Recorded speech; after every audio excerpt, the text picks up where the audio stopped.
My name's Zane. I'm 24, living alone in a small apartment in Cedar Hill, just outside Vancouver.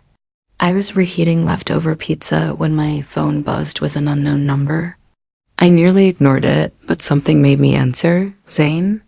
A woman's voice asked. It's Elena, Kian's mom. I straightened up. Oh, hi, is everything okay? She rushed her words. There's something in my basement. I think it's a raccoon. Kian said you're good with animals. I blinked. Was I pest control now? I tried animal control, but they're closed. I'm kind of losing it. I grabbed my keys. I'll be right there. When I pulled into her driveway, Elena was on the porch, arms crossed, pacing. Her hair was in a loose ponytail, sweatshirt sleeves pushed up.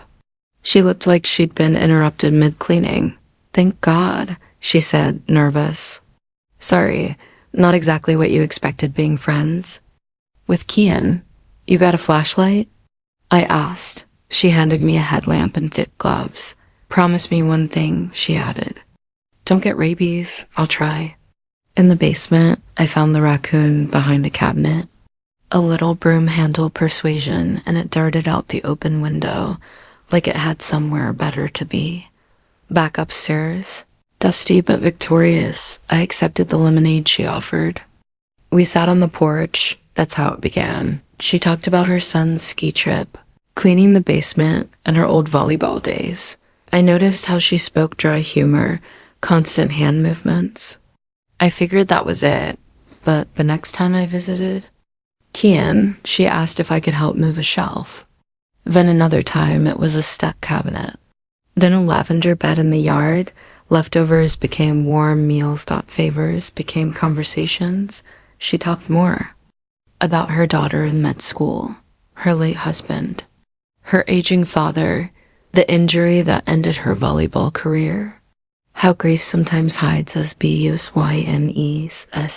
I listened. That was the rhythm.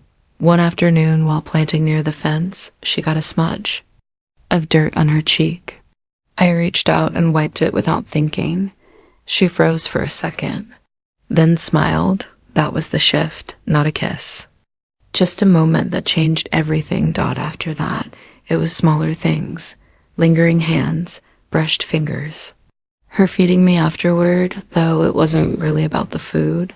One night, after unpacking boxes from the attic, we sat on the floor drinking wine. I wore a witch's hat we'd found in a Halloween den. She laughed until she snorted, then laughed harder because she snorted. We talked about regrets. I told her my mom died when I was 6. She told me how people drift apart without noticing. Then, silence. Then a kiss. It was soft. Her hand on my cheek like she was memorizing it. We didn't sleep together that night, but something had opened. From then on, we lived in a space between morning coffees, quiet smiles, her robe loose, music low, her eyes on me like a secret, but it didn't last. Kian came home more. The house filled again with reality. She stopped calling. I stopped dropping by. One evening, I had to slip out the back as Kian pulled into the driveway. My heart pounded. That night, she called, whispering, I thought he'd be gone until 6. Then came the slow unraveling, shorter texts, fewer favors.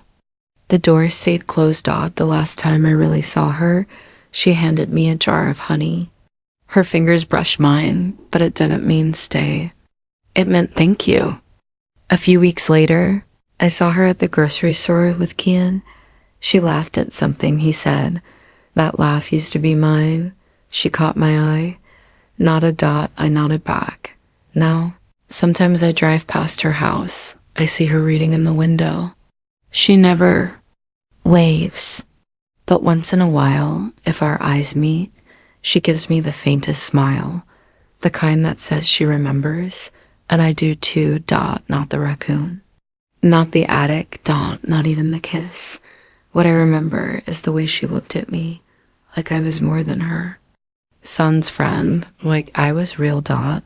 And that's the kind of memory that stays, even when everything else fades.